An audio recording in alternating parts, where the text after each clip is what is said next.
ভাই জানিস তো আমার না, হ্যাঁ জানি তো তোর কোনো গার্লফ্রেন্ড নেই। এটা আবার নতুন করে বলার কি আছে? আরে দূর ওটা না, আমি না বাথরুমে একটা শব্দ, শব্দ দাদা ওটাকে লোকের পেটের গন্ডগোল বলে। আর তুই শব্দ শুনছিস না, তার মধ্যে আবার রহস্য পাচ্ছিস। Stop it. কাল রাত থেকে না বাথরুমে একটা কেমন একটা ঘড়ঘড় শব্দ আসছে, ঠিক যেন এমন একটা বিরাট বিরাট শ্যাম্পুর বোতল তৈরি করছে। একমাত্র তুই আমাদের বাড়িতে যে কন্ডিশনার লাগাস। রহস্য শেষ, এরপর ঘুমোবি চ। আরে শোন, এটা কোনো সাধারণ সংকেত না, মনে হয় এটা কোনো একটা গুপ্ত সংকেত। কেউ যেন মনে হচ্ছে বাথরুমের এর ভেতরে কেউ সোনা লুকিয়ে রেখেছে। এই রে, তাই তো। আরে না রে বাবা, কেউ মনে হয় আমাদের ঘরে গুপ্তচর ভিত্তি চালাচ্ছে, আর আমাদের ঘরের খবর বাইরে পাচার করছে মনে হচ্ছে। শোন, আমাদের ফ্যামিলির সব থেকে বড় সিক্রেট হলো মা ওই আমাদের পামোজাগুলো দিয়ে ঘর মোছামুছি করে। এগুলো চুরি করে ভাই কে কি করবে তুই বল আমাকে দাদা। আরে আরে সিরিয়াস বলছি।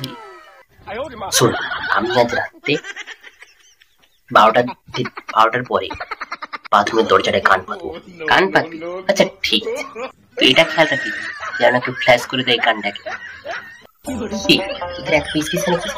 আমার এমনিতেই টেনশন। মা তুমি শোনো, বাথরুমে, ও বাথরুম, আমার মনে হয় ট্যাপ কলটা খারাপ হয়ে গেছে। না মা, ট্যাপ কল না, এটা এটা অতিপ্রাকৃত। ও মা, অতিপ্রাকৃত? এই তো দেখছি ভূত। ভূতরা হচ্ছে ফ্ল্যাটের বাথরুমও ছাড়ছে না। শোনো মা, ওসব কোনো ভূত টুত নয়, ওটা হচ্ছে জল বাচ্চা আন্দোলন। ভূত জল না পেলে চুপ কর, আমি ঘন্টাকে বলছি। তুই কি কালকে সাবান দিয়ে ছাদের দিকে তাকিয়ে দাঁড়িয়েছিলি? ছাদের দিকে কেন তাকাবো মা? আমি তো একটা রহস্যের কথা বলছি। ও আমি বুঝতে পারছি, এটাতে দশা লেগেছে। দাঁড়া জ্যোতিষকে ফোন করি, কি বলে। আরে কি হলো, যেটা চিপছিস বাবা? আমি বলছি বাথরুমে মনে কিছু একটা আছে। কিছু একটা মানে? জল সমস্যা নাকি পুরসভার কাজ? কোনটা? না বাবা, এটা ইন্টারন্যাশনাল ষড়যন্ত্রের মতো। ষড়যন্ত্র? মনে হয় চিন্তি কাঁচা কোন। আরে বাবা কিসের ষড়যন্ত্র? এই যে দেখ। এটা কি? আরে এটা একটা ব্যাগটা, এই ব্যাগটায় কয়েকটা খুচরো কয়েন ছিল, সেদিন থেকে বাথরুমে পড়ে গেছে, সেটা থেকে খুচরো কয়েনের আওয়াজ হচ্ছে। কয়েনের আওয়াজ মানে?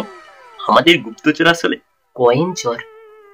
একটা কয়েনের তোমাদের যত সব টেনশন, আমি তার থেকে ভালো নিউজ দেখছিলাম, তোমাদের জ্বালায় আমাকে উঠে আসতে হলো। থাক বাবা, এখন শান্তি। তোর এই রহস্যটা এরপর থামা।